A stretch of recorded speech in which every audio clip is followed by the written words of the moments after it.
চাইবে? আমার থগ্ন তুলি করে রেখে অন্যকে দিয়ে আসবে?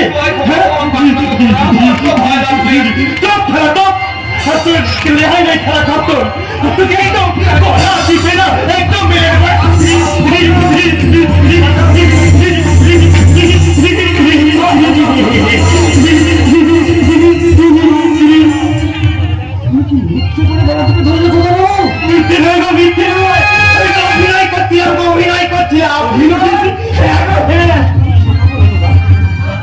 তুমি কি বোকা করলেন দাদা? আমি কি তোমাকে মারতে পারি? তুমি আমায় কত ভালোবাসো না? জানো নন্দু দাদা, তোমার মহা নেই বলে আমি আর কেউ ভালোবাসে না। আমার বাবা আমায় ভালোবাসে না। বাবা বলে তুমি নাকি হাঁদা বোকা, আমার নাকি বুদ্ধি ধরতে কিচ্ছু নেই, কিচ্ছু নেই, কিচ্ছু নেই, কিচ্ছু নেই, কিচ্ছু নেই। কিন্তু তোমার মধ্যে যে একটা সরল সরল মন আছে, তবু আমার ওর জন্য অনেক চিন্তা হয় রে নন্দ। আমি তোর বুঝলে ওকে কে দেখবে? ওই সমস্ত ছেলেকে কে বসিয়ে বসিয়ে খাওয়াবে? তুমি কিচ্ছু ভেবে না, আমার কিচ্ছু ভেবে না। আমি বলো হয়ে তাগলি করে তোমার সব দুঃখ দূর করে দেবো। হ্যাঁ ওরে হতভাগা, তার জন্য অনেক লেখাপড়া শিখতে হয়। আমি শিক্ষক হলেও তোকে আমি বর্ণ পরিচয় কারণে শেখাতে পারিনি রে হতভাগা। তাহলে তাহলে কি করা যায়, কি করা যায়, কি করা যায়? বাবা বাবা বাবা, আমি যাত্রা জানি না, অভিনয়ের তাগলি করি। আজকে না ওই নন্দুদাকে অভিনয় দেখিয়ে একেবারে চমকিয়ে দিয়েছি। তুমি দেখবে বাবা, দেখবে।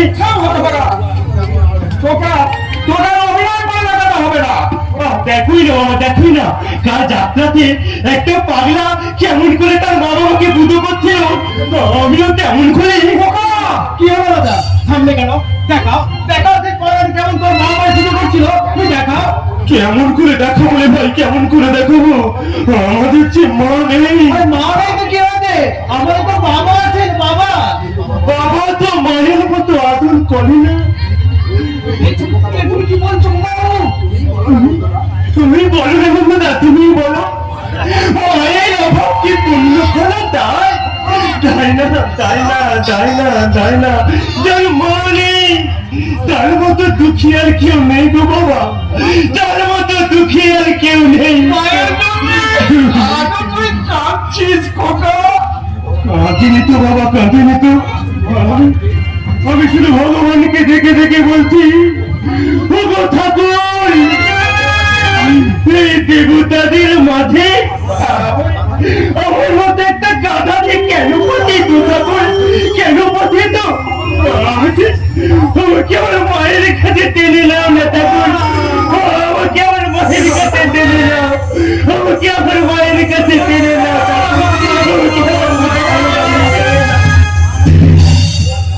ঘুমিয়েছিলাম মায়ের কোলে, কখন দেবা গেল তোলে। সবাই বলে ওই আকাশে খুঁজে না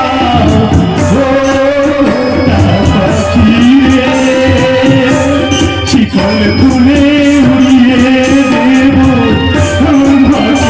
যদি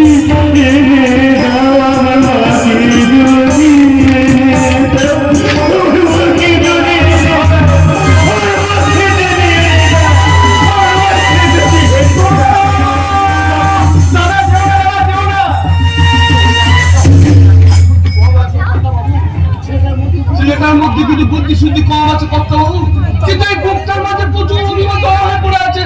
তাই বলছি তখন তখন ছেলে কিছু বলবেন না। একবার ছেলে কখন যে কি করে বসবে সবই আমার অদৃষ্ট চলে নালে নালে পূর্ণ মাত্রের সব হিসেবে তাই ভেবে না উল্টে যা হিসাব করে বলছো বাবা। বাবা হ্যাঁ বাবা বোকা টোকা হলো, আমি তো তোমার মতো উচ্চ শিক্ষা অর্জন করেছি। আমার বিশ্বাস বেশ কিছুদিনের মধ্যে আমি চাকরি করা করে দিতে পারবো। চাকরি করার পরে দাদা সমস্ত রাতে মাথায় তুলে নেবো। জানি রে হৃদয়, তুই আমার ওই হবা গবা ছেলেটার দায়িত্ব যথাযথ পালন করবি। তবু তোদের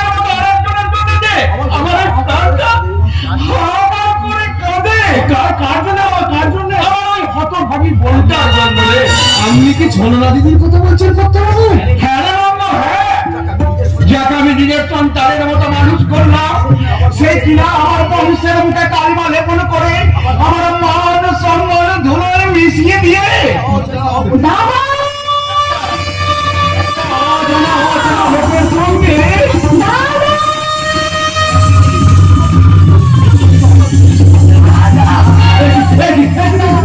আমি বীরের চিড়িধর। দাদা, তুমি আমাকে দাও।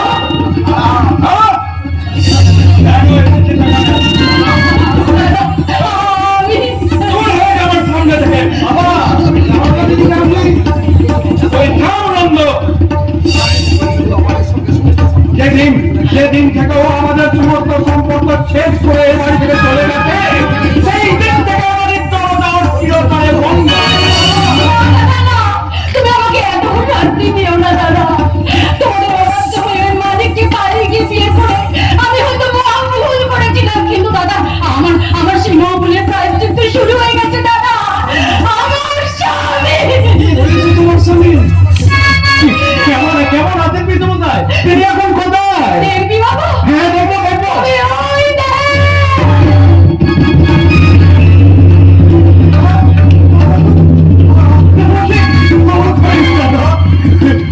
আমার বইয়ের আমি তোর সর্বনাশ করে দিয়েছি।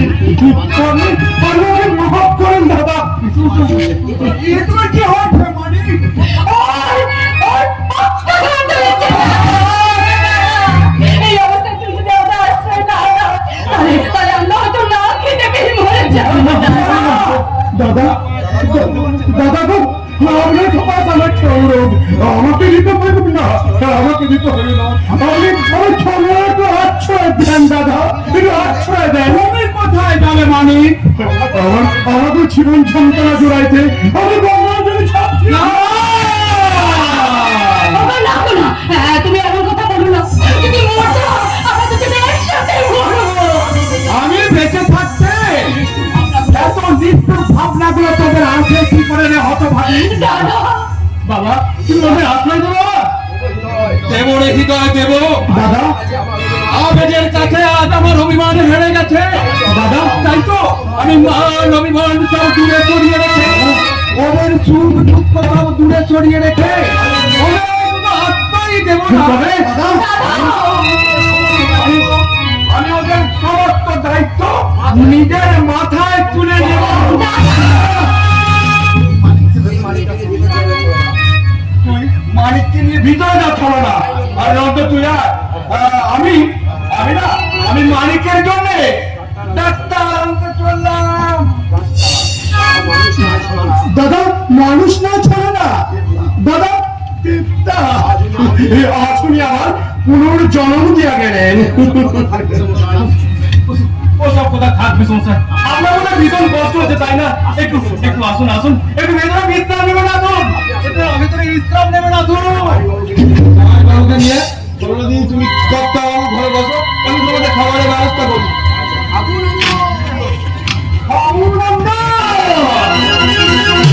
নিশ্চয়ই খাবো।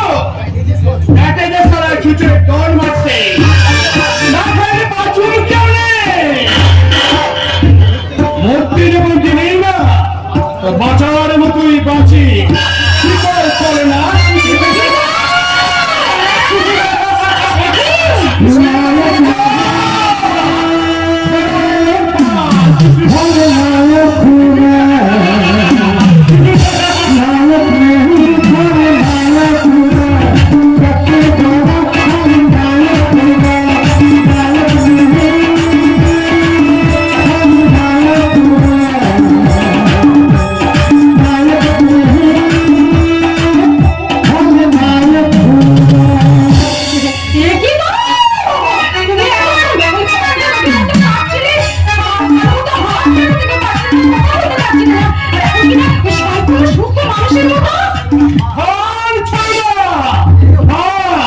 এখানে দিয়া মানিক চালের পা অন্য কইতে পারো। আর এমন ফন্দি না কইলে তোমাকে দাদাকে আমাদের এত সহজ এখানে আসতে যেত। সে কি গো, তোমার পেটে পেটে এত বুদ্ধি, তোমার এই মিথ্যে করে লোকের সাথে ব্যাপারটা আমি আমাকে পর্যন্ত জানাওনি।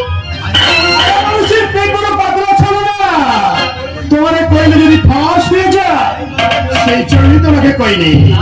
তাছাড়া আমাদের কথাটা যদি মিথ্যা হতো, অসত্য যদি মিথ্যা হতো, তাহলে তুমি কি বিশ্বাস করতে পারতে? তো দাদার সামনে এত সহজে অ্যাক্টিং করতে পারতে না। ভাবে রোগী সাজে তুমি কতদিন থাকবে? যতদিন না আমার কাজ সফল হবে। তোমার কষ্ট হবে না? কষ্ট না করলে কেষ্ট মিলবে কেমন ছাড় না। তাই তো আমি ভাবছি। কেন রে তোর পা খাও দাও খাও দাও রাখো ছুটি রাখো খাও দাও রাখো রাখো ছুটি রাখো হাতে গেলে হাতে হাতে শুয়ে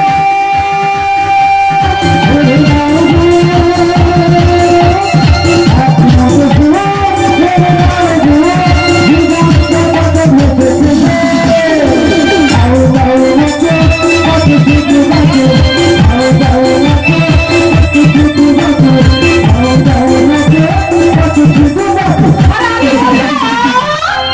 এবার মান টাকায় ঘুরছে দুনিয়াটা। মান টাকায় ঘুরছে। আমিও তো ঘুরছি টাকায় টাকায় টাকায়। যেখানে যাই শুধু টাকা টাকা টাকা টাকা। যেখানে যাই